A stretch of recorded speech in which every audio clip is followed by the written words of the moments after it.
Okay. So a lot of times people will say this speaker needs no introduction. I have never actually said that before, but every time I said Dr. Zeydy Ortiz is speaking tonight, somebody's like, oh, Zeydy, I saw her speak at, and it was so great. I am so excited. She does such a good job. Zeydy is a fixture on the data science scene here. Everyone knows who she is. She does amazing work in NC Data for Good. She is a big part of the open triangle, open data scene. And Zeydy has been on the Analytics Forward board for 3 years and has always come through for us.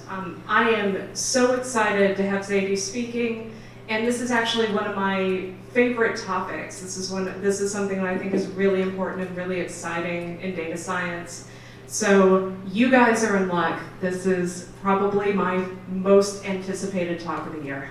So take it away, no pressure. No pressure, no pressure. Well, thank you very much, Melinda, and thank you for inviting us here at Fidelity.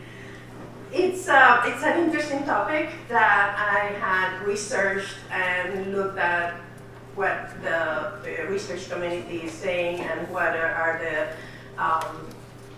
the solutions that we're finding in data science. It is a sensitive topic, so I will ask you to have questions at the end and opinions maybe at the after party. I am not going to be debating any of the things that we're going to be talking here, just going to be presenting some of the concepts, some of the things that we are looking at. And since there are a lot of concepts and definitions, we'll go through that at the beginning. So before I start, let me present my bias. I came to North Carolina to finish my PhD at NC State University. How many walk back here? Woo! I am from Puerto Rico, and before landing here, I went to Texas A&M. After graduation, I started at IBM as a performance engineer. Worked for IBM for more than 16 years, building predictive models to inform our business decisions in the group that was most lately sold to Lenovo, this is the server group. And now I am the CEO and Chief Data Scientist at Data Lab. We are an IBM business partner, so that's part of my bias. And of course, we have done a lot of work in the area of data for good. As we do strongly believe that we can use technology to help humanity and to help people, and this research is part of that.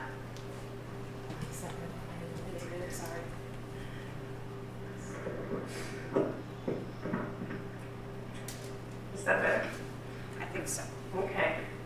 So as my background again is as a computer engineer, not a statistician. Okay.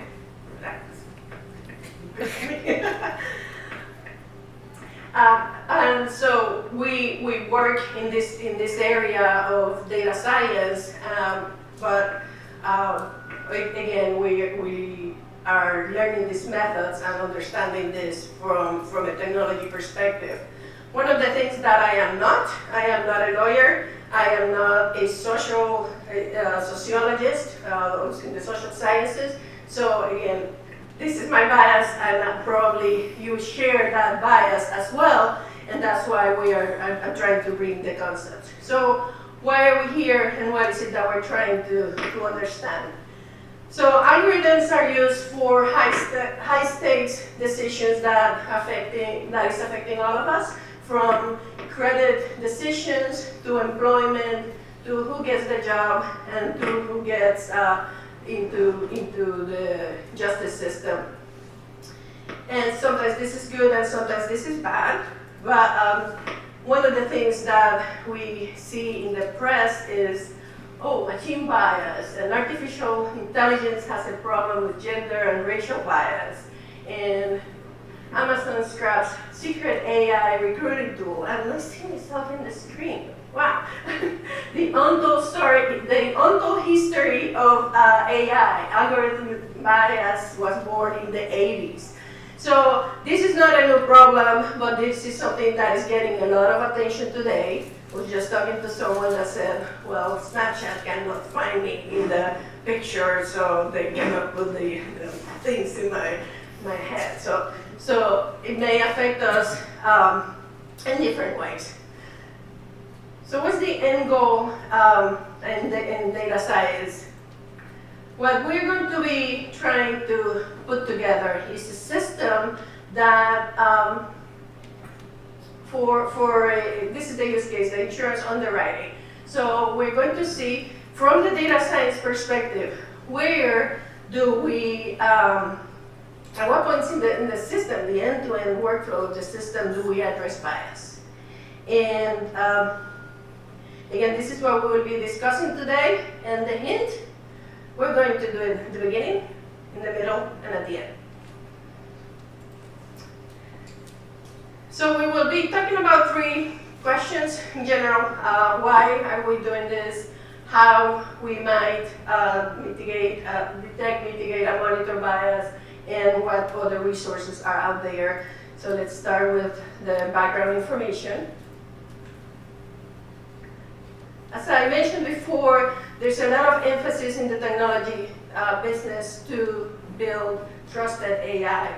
And there are several different components of trust, trusting AI, and there's fairness, accountability, transparency, and ethics. And there's a conference that ACM puts together every year. Next year it's in Barcelona, I think February timeframe, and they received 80% more papers, research papers, than the year before. And that's 291 papers. That means there's a lot of emphasis in these topics. On the other hand, there's a lot of questions that are still unanswered. At the same time, the government is getting involved in this area, trying to wrap their head around this and put together regulations and legislation. So it is something that we need to watch for. But it is something that we can work with based on the framework that we have. Now, as in background information, the federal law in the US prohibits discrimination against people based on certain characteristics, and the characteristics vary depending on the particular application that you're talking about.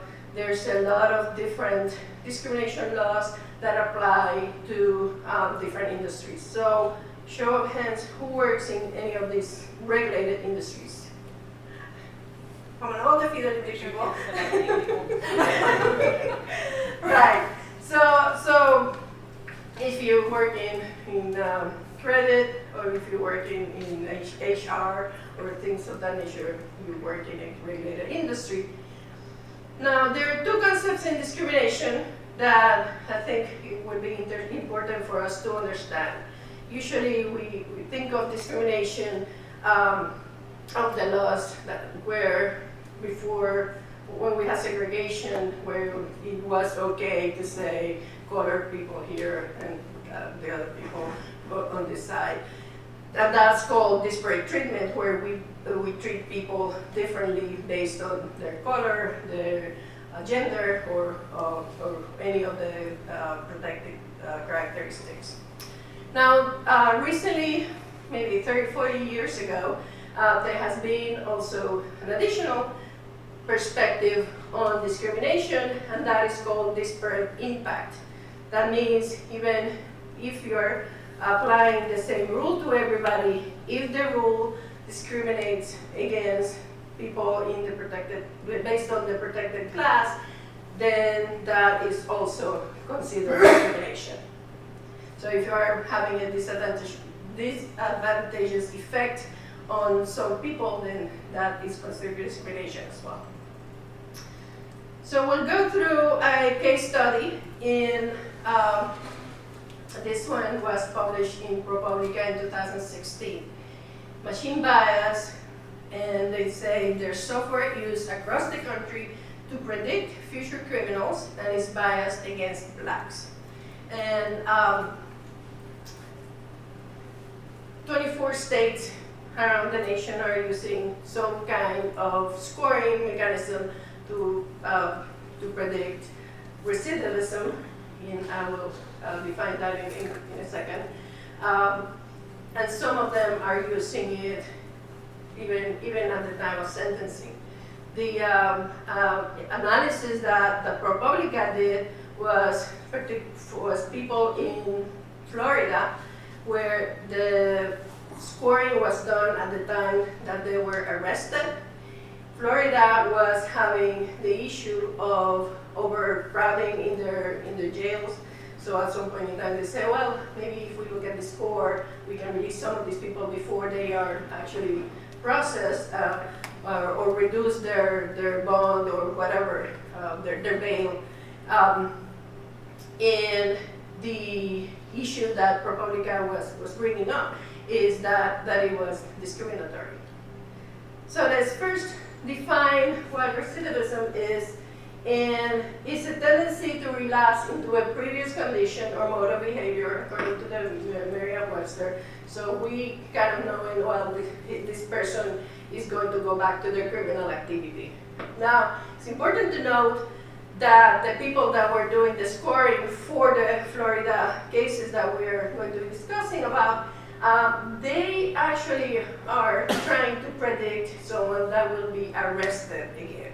And there's a difference between being arrested and being a criminal. So ProPublica tried to find in their research that the criminal offense resulted in a jail booking. So keep that in mind. When they did the analysis, they found that there was a disparity in the distribution of the scores. So on the left side, we have pretty uniform for black defendants in terms of the score. And on the right side, the white defendants, they tend to be scored lower. A lower score is better from the point of view of the human, because it signals that this person may be released without bond or is expected not to be rearrested. Well, it's expected not to have a low risk of recidivism. But in this case, it was not rearrested. So here are the numbers as ProPublica published on their website. And again, ProPublica divided the scores into low and high. And this is what's called a confusion matrix. So we have all of the defendants, the low and the high. And then ProPublica analyzed arrests for 2 years after these people were first scored, and found the people that survived, and that the meaning is that they had not been rearrested in that 2-year period, and people that did receive the date, that they were rearrested. So if we look at the numbers and do the normal, well, one of the ways that we usually look at the performance of a predictive algorithm is what is the accuracy of the prediction. So it's accurate when you say that a defendant that had a low score survived, and someone that had a high score was rearrested. So in this case, 65% of all defendants, of the ones that they analyzed, were correct in terms of the prediction. Now, for black defendants, it's 63.8, well, 64, and white defendants, 67. So it looks about even, not a big difference, right? And as a response to this analysis, the company that did the analysis said, well, that looks good to me. I mean, it's pretty even. So the contention was that the error rates were different. And here we're looking at the defendants that were scored high in the recidivism score, but were not rearrested in the next 2 years.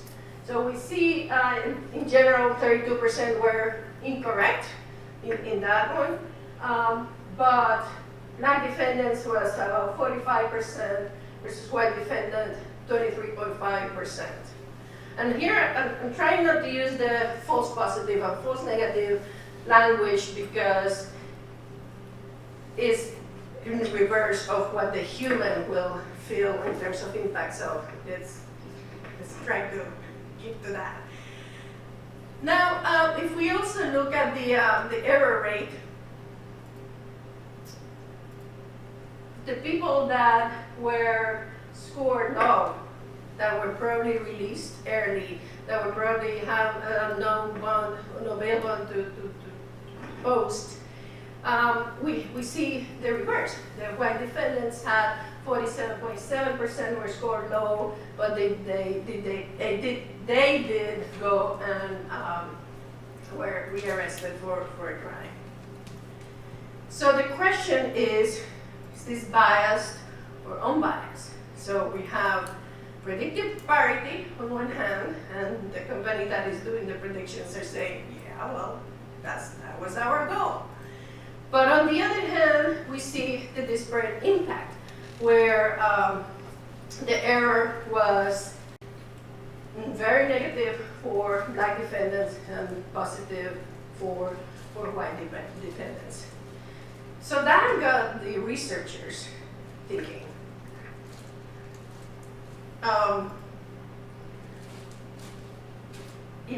How can an algorithm be both biased and unbiased, fair and unfair? So the research question was, since blacks are rearrested more often than whites, is it possible to create a formula for an algorithm or a classifier that is equally predictive for all races without disparities in who suffers the harm of incorrect predictions?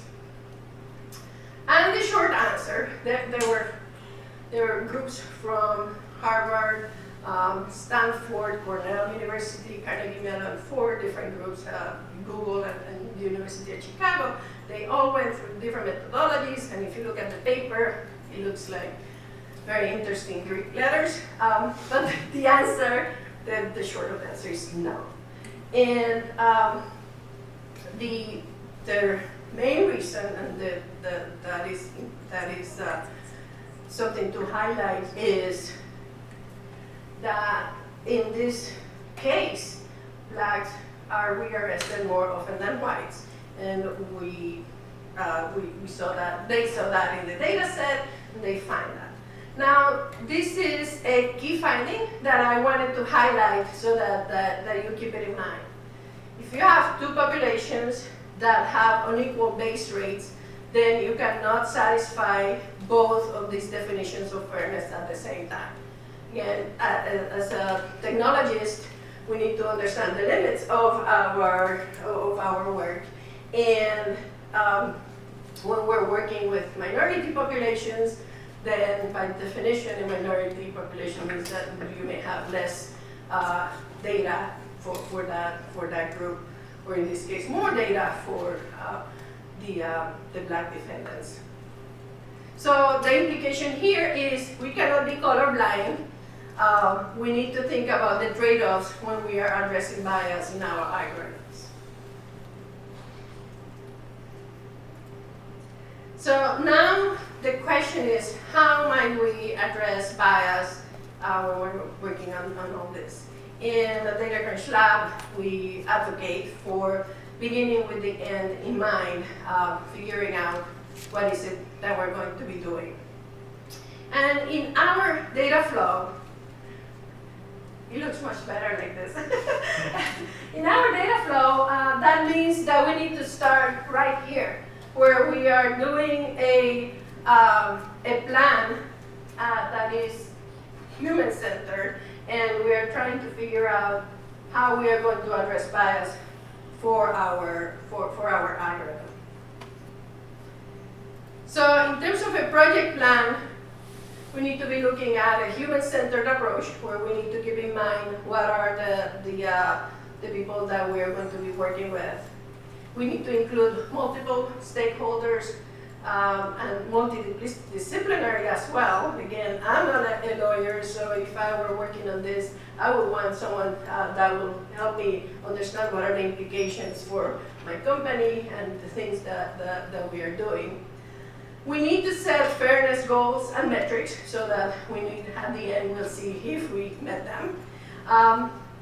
There's a lot of push for auditing the data for bias, and I'll talk about some of the metrics. We need to consider the potential sources of bias and also consider what are the impacts and the layers of effect of the work that we are doing. We may need to determine additional data collection needs. Usually researchers in the academic world are focused on, well, this is the data, we don't have anything else. But in real life, we may have the power to go and collect additional data. Actually, one of the points that is important to remember that unfortunately, some of these sensitive data points or data types are not in the data set that we may be working with. So we need to figure out how are we going to collect this at the individual level rather than just the population level. So plan the mitigation strategies and how we're going to monitor. Now you may be asking, how does bias sneak into our data set? And this was an interesting case where in 1952, the Boston Symphony Orchestra started doing blind auditions because they wanted to diversify their roster, but they put the curtain, people did audition, but it didn't work out. It still skewed heavily towards men. So next time, it worked, and they did something different, where nearly 50% of those that cleared the audition were women, because they asked the musicians to take off their shoes. The judges were being biased by people walking at the stage. They couldn't see that. And this was subconscious. I mean, right? They were told we're trying to make it more fair, and yet it's still subconsciously slipped in. So when we're looking at sources of bias, we need to remember we are working with historical data. In the rear view mirror, it reflects the data that we have collected. It reflects the decisions that we have made historically. It reflects the lens in which we view the world and the experiences we have had. So again, very important to have multiple stakeholders when you are doing that project plan and putting together your workflow. So it is a reflection of society, and also is political. It depends on the laws of the place where you are and the particular industry that you're working with. It's very contextual. So here are 5 sources of bias. I know that in statistics they have a name for these things, but I'm not using those names. So let me try to explain it more on the technology side. So in Boston, they put together an app in 2011. Who had a smartphone in 2011? Not me. Of course you had a smartphone in 2011.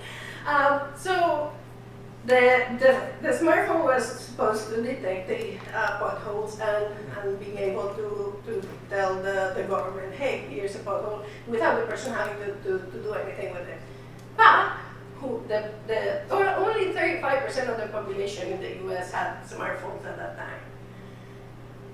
The rich and the young people had smartphones in 2011.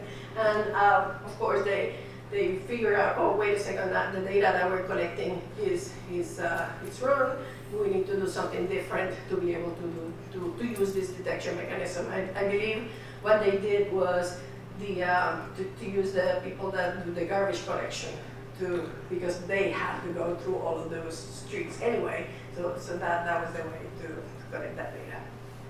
So this is an example of a skewed sample. Again, thinking back of the ProPublica case study, that had a large effect. Tainted example, this was recent Amazon's Graph Secret AI recruiting tool, because if you're looking for people that have succeeded at Amazon, are the ones that we already have, and we have a problem in technology where it's mostly men, so it looked like the men, and so that's sneaked into their algorithm. We talked about sample size disparity, and this is an illustration of what happens when you have a strong population and a lot of sample, then your accuracy is much better than when you have sparse samples. Your accuracy your uncertainty goes higher. Therefore, the features that make a man look better than a woman may show up more accurate for the system. Limited features. This is an example in heart disease where we, for the longest time, were thinking women are just a different version of men. Therefore, they are not showing heart disease the same way that men are showing heart disease. Therefore, they say, well, you have a false positive. What's happening is that actually women are having heart disease, but with different symptoms and different ways of showing the disease. So if you're looking at features in one way, but not looking at the features that make other people look better, then of course that biases the algorithm.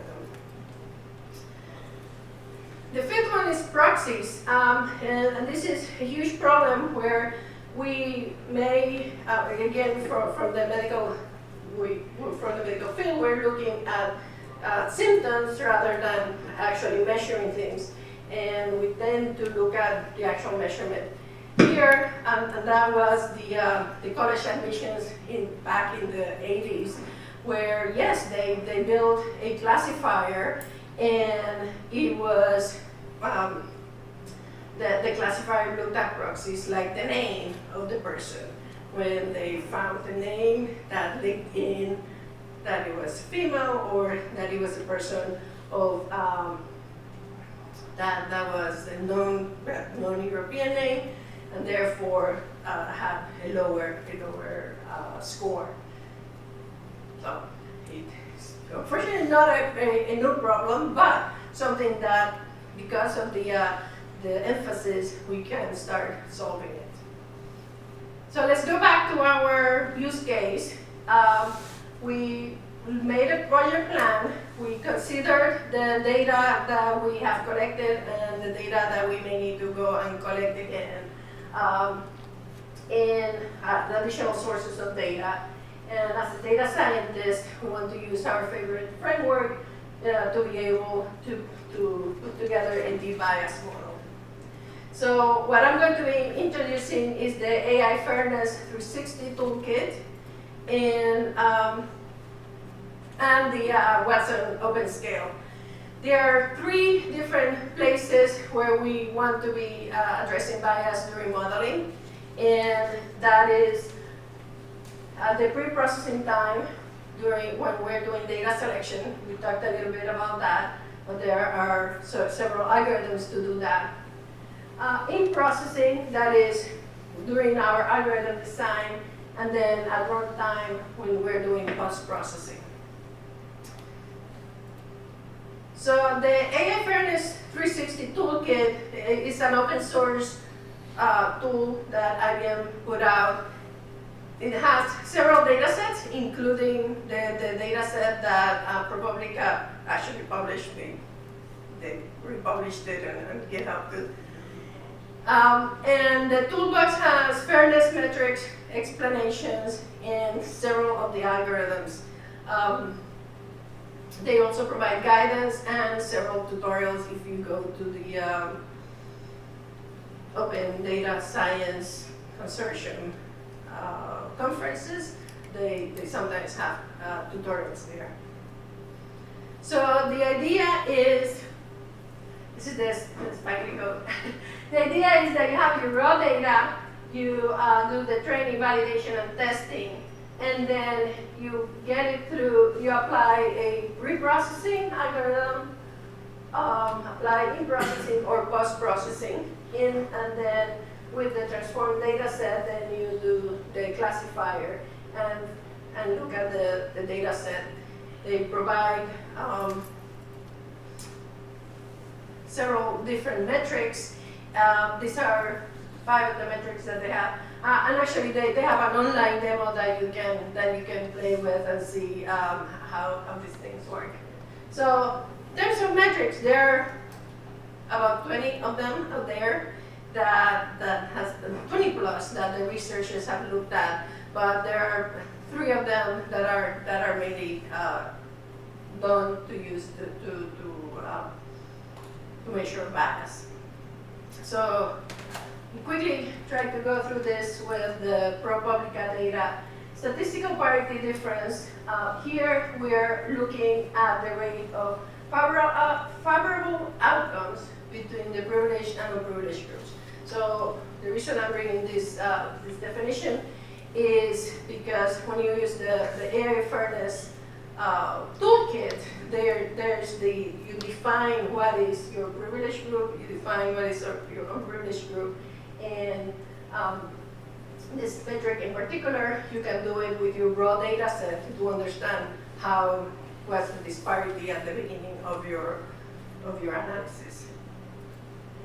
So the disparate impact here, we're trying to measure it as a ratio. There's a guidance that you shouldn't have more than 80% disparity between groups. So that's why he's looking at it as a ratio. Now, the equal opportunity difference, here we are trying to find of those that had a positive outcome, and in this case it was survive, what is the difference between the ones that were scored low and the ones that were scored high, or the ones that had, in this case, the one that scored low and high, and then understand how that disparity worked out. The good things about these metrics is that they are easy to compute because, again, we're looking at the confusion metrics, so that's not hard, right? This one is a little interesting to understand. So we're looking at the average of the difference in both false positive rate and true positive rates of the favorable outcomes between the privileged and unprivileged groups. So basically, we're trying to quantify what happened with ProPublica, where you have more positive outcomes for the white defendants versus the negative outcomes for the black defendants. So what to do? Question? Yes. I can see how you can model and remove bias from data that is maybe self-labeling or a binary outcome, because it's clear, the distinction of the outcome is clear, are they recidivist or not. But in modeling, typically we rely on labeled data and the raw inputs for unclear information, like, yes, we probably have a key differentiator. We're looking for planes in a background, and people know what a plane looks like, and they've labeled a lot of data. But the question is, how do you remove bias from the raw data that's labeled and is going to mess with your prediction because when you're training, it's going to affect the training and the operation? Very good question. So the question is basically we're relying on the labels, so that relies on the label being correct. And that's why we're advocating to audit the data. It is important to understand whether those labels were correctly applied. There's a lot of emphasis in that, not just for bias, but also for machine learning in general. The other thing that you didn't necessarily express, but was that some of these things are for binary classification. And usually when we're talking about bias, we're talking about a minority group versus a majority group. So we're trying to assess what was the effect in both of those cases. Many of these algorithms are for classifiers, but some of them have been applied to things like natural language processing. So there is some work in there. So even though your work may not be directly a binary classification, when you're assessing fairness, it ends up being a binary classification, at least from the metrics point of view. Thank you. So to mitigate bias, we're looking at reprocessing, where we're affecting the training data. In processing, we're working with the classifier, and then post-processing, where we're trying to mitigate the bias after the predictions have been done. I'm not going to be talking about all of these algorithms. These are only the 10 that a fairness toolkit puts in there. Again, there's a lot of research, so there are many more algorithms than this. But the one easier to understand is the reweighting, where basically we're trying to balance our data set with weights. So the question is which one to use, and I just wanted to remind you there's no such thing as a model that works well for every problem. This is the no free lunch algorithm that they talk about. So in reprocessing, one of the algorithms is trying to, in general, or the other algorithms other than the reweighting, it is trying to obfuscate the features that may be different between different classes. So in this case, if your classes are the blue and the red, we are trying to put them together into the black distribution, where a person that was in the 95 percentile in the blue distribution is still 95 percentile in the black distribution, but then the red is pushed out to the 95 percentile if that's what they were. So it preserves ranking, but it obfuscates where you cannot tell at the end which one was coming from the red distribution or the blue distribution. That's one of the algorithms, but there are more of them. And they do different things to the features of the data to obfuscate the class or the group where they were coming from.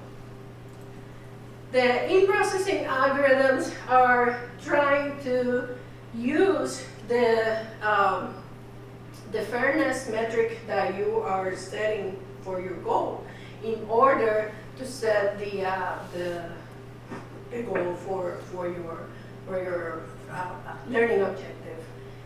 So in this case, this one that is illustrated here, it was using natural language processing and also for a classifier, and it's using the generalized adversarial networks, where the idea is your classifier is trying to do their predictions, but the adversary is trying to predict what group that prediction that you just made is coming from, the blue versus the red.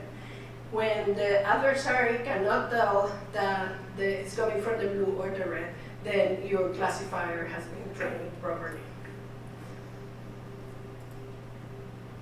So in post-processing, here we are trying to make sure this is one of the algorithms. So here we're trying to ensure that the odds of the false positive and the false negative for each one of the classes is the same. So we're trying to find this point right here,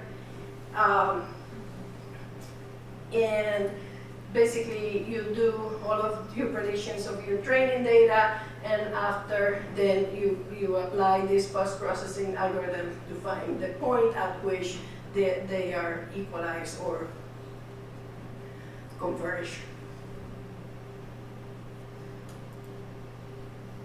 So there are some benefits of post-processing, and in LinkedIn they have a ranking for talent search that they provide to human resources for looking for people that they may want to reach out to. What they did was, after the algorithm ranks the people that they want to present, then they equalize the odds. And the reason that they explained that the benefits, and they were of putting a post-processing system in place was that it was model agnostic, so the data science teams could go in and do their own thing even when they were doing the pre-processing and post-processing.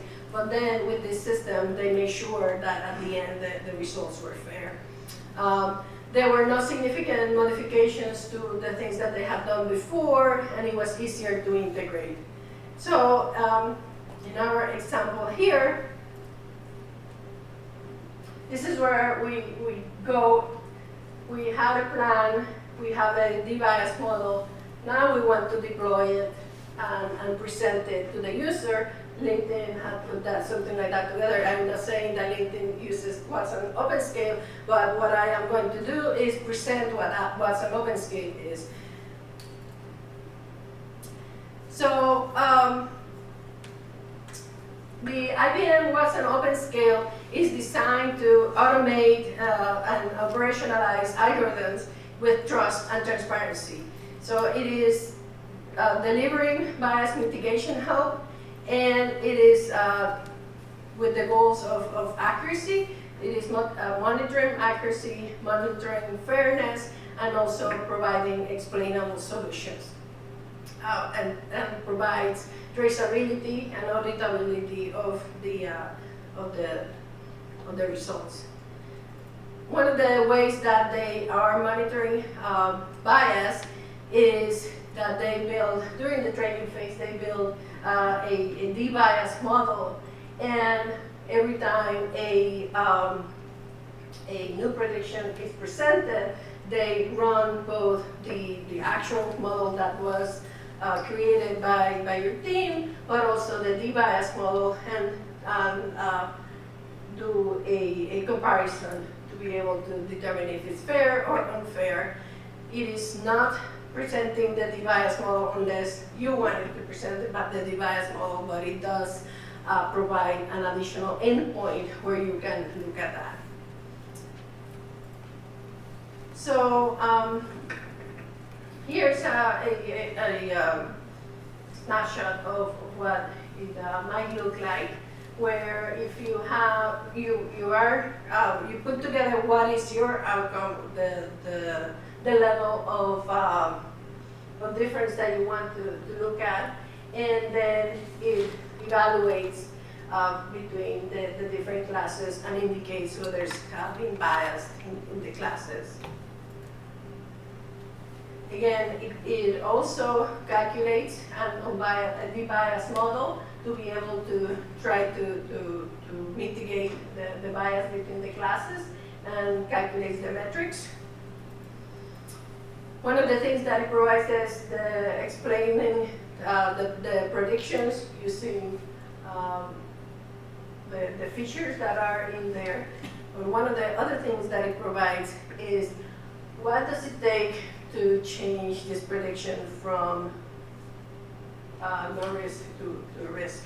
So this is called contrastive explanations. So if you were working with a customer that needed a loan, and now you can say, well, the problem is that these things may need to I don't know, pay off some of your auto car loan so that you are able to get the mortgage or something of that nature.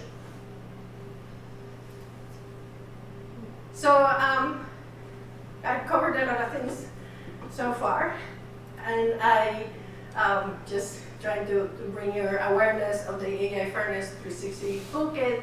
It is available on GitHub. They have documents that talks about all of the different algorithms, and they have, of course, the code that you can run with examples and the demo. The IBM Watson OpenScale also has videos and tutorials on the web that you can look at and go through to understand the technology. Now, IBM is not the only one that has done some work in this area. Google has a what if tool that addresses AI fairness. And as I mentioned at the beginning, the government, of course, is also trying to wrap their head around all of this area of ethics. So they are trying to put together, and this is more like a checklist of things to look for when you're dealing with ethics. So, what have we done? Now, we have gone through all of the steps here in our example, where we started with a project plan. We set our fairness goals and considered the sources of bias.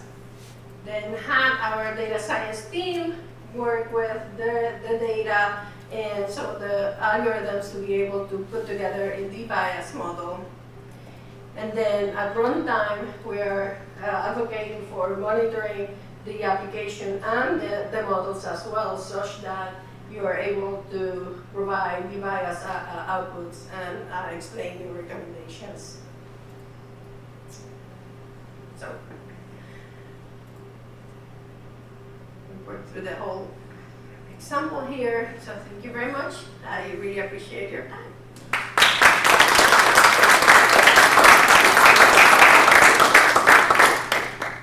Questions, quickly. I've got a mic for Well, I've got a loud voice, so I don't really need that. it's And mostly for the recording. I'm the mic anyway. Zeydy, I'm wondering, one of the things that just occurred to me is, can these tools, if improperly used, unethically used, be used and useful to do just the opposite of what their intended purpose is? Yeah, and unfortunately, that's probably why, well, that's one of the reasons why people are trying to do this. Number one, ProPublica was bringing the spotlight into something that is at the society level. However, from a technology point of view, we have seen examples where people go in and talk to the chatbot and make it say things that they're not supposed to say. And I think this is why it's important to be looking at this and being able and pay attention to it. Like I mentioned, I don't remember which slide it was, but it's probably 15. Let's see. The key result from the research, the key finding was that we cannot be colorblind if we are attempting to be fair. We need to make sure that we have in our data set the information that we need to balance these classes in our classifier.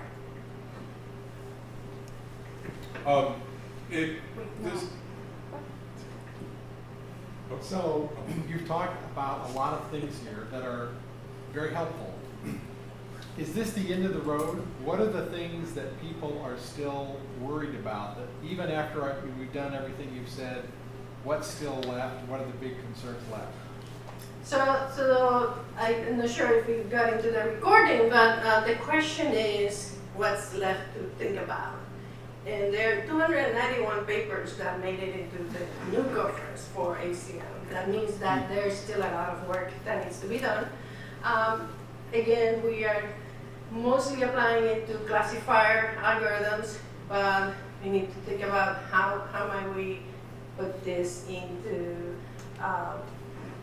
other areas like language and images. That one is very important and hard to do, because if you are doing it, if you're just processing images statically, you can mitigate that in saying, well, we need more of this label than the other. But if you're doing something that is online, that happens instantaneously, it's harder to mitigate.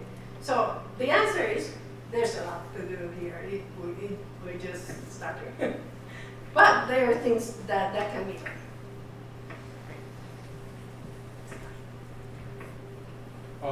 On this particular slide, if you have two populations, so how extensible is the AI fairness library set algorithms, et cetera, for a multi-population of different, many characteristics that you go back to your, things that you cannot bias upon. So you may have individual populations that that meet multiple of those. Is the AI fairness that flexible and extensible, or is there still work at that, or is that seen as one of those intractable NP hard problems? Yes. So the Yes. yes. That is one of the big areas of research. How do we do this across different groups? One of the things that they are doing today is you are the majority and others, right? Mm-hmm. So to put multiple of them together. The Watson Open Scale is trying to look at the populations from the different characteristics such that you try to understand them differently, or based on sex or versus based on race or whatever, meaning that we're evaluating them differently. Now, how to do the optimized linear regression with that one is harder. Yeah. So it is work in progress, and I do not know if they have proven yet that is an NP-complete problem yet. So I don't know yet. I don't know. But the way that it is treated is just you have privileged group versus unprivileged group. Other questions? No, I had the same question. Oh. Hey, I've got two questions, short one first. You mentioned adversarial debiasing as on one of your slides. I was just curious, did you have an example that I could think of or take home where that's exactly, kind of where that would apply most? The paper on adversarial debiasing was from Google, where Google had a problem where they would translate doctor to el doctor in languages that had gender, right? And it was a male doctor rather than a female doctor in that case of translation. So they were very interested in solving that problem. So here it is. It is adversarial networks are a concept in deep learning, and this is actually, I think, like 2 or 3 years ago that this concept came out.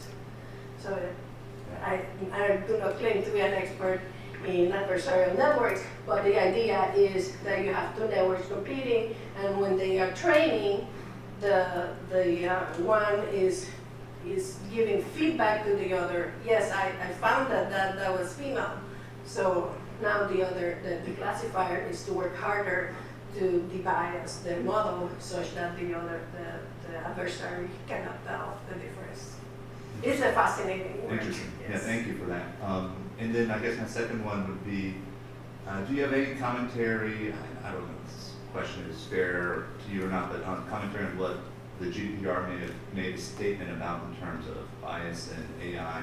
Have they made, I thought I saw it referenced on the slide, I wasn't sure of that regulation, the European General Data Protection Regulation said anything specific or had any regulation applicable to bias and AI? I did not go that way, just because it's it's harder to wrap our heads around, and when I have the technical focus for this talk in particular. And the other thing is that they are evolving. These regulations are evolving, and it is important that if you are subjected to these regulations, that you keep an eye on them and keep track of what you need to be doing there. So that's the short answer. Yeah, thank you. I have a question is, all those things are really great, but it's in the background. For individual, how do we know it's unbiased model, right? Is there any discussions or labeling or anything like that? Like organic, we know organic.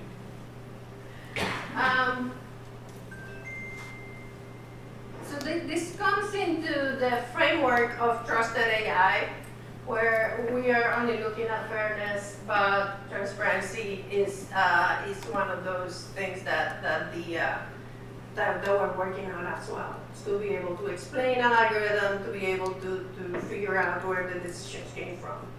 That was one of the main criticisms of the recidivism score, that it is not transparent. We don't know how the decisions are made internally. So that's part of it, but we were only focusing on fairness here. It is an important part of fairness, right?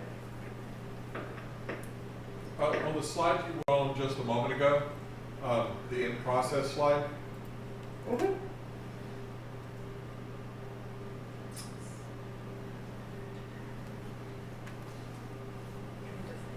Yeah, it is.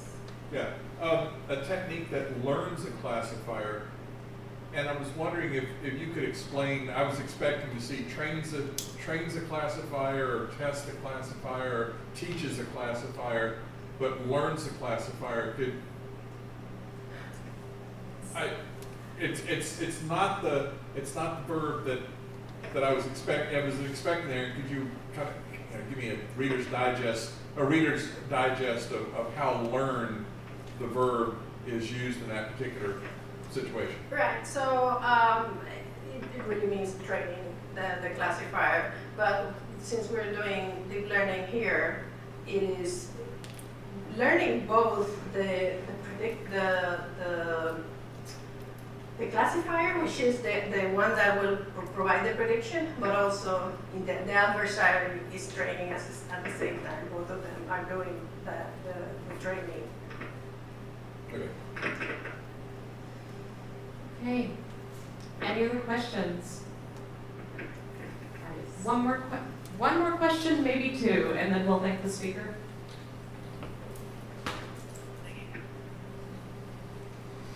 Hey, so I was curious about the inherent ethics of building these biases into the frameworks and technologies that shape the present and future, right? Because the algorithms are trained on historical and present data, right? So obviously they're, to some degree, to which they're not trying to be corrected for, colored by the biases that are present there. So is there any conversation in the field on maybe how to work with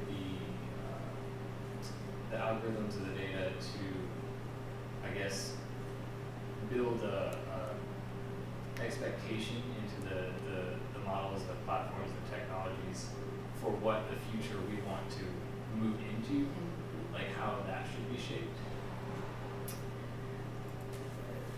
So the first step is we are trying to do many of the examples that I showed before.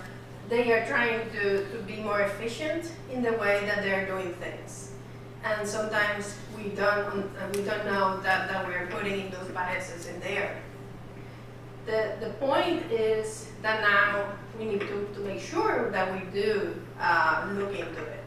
Again, one of the things that makes it hard to deal with fairness is not having access to those characteristics that are protected, because, well, we don't want to know that it was a female person, I mean, musician that walked in. You're trying to obscure that, but if, as a data scientist, if you're going to do the fairness, you need to know it without including it in your algorithm, which, yeah, that's the trade-off that we're working with. So it sneaks in, and the important part is that we look into it now, because if we don't, then we have the problem that we show up in the press, and there's bad publicity, and Amazon, gets into trouble because they got into trouble because when they started rolling out 2-hour delivery for Prime, they had some zip codes that they had excluded at the beginning. They were sometimes in the middle of Boston, and that zip code had the majority of the people were minorities.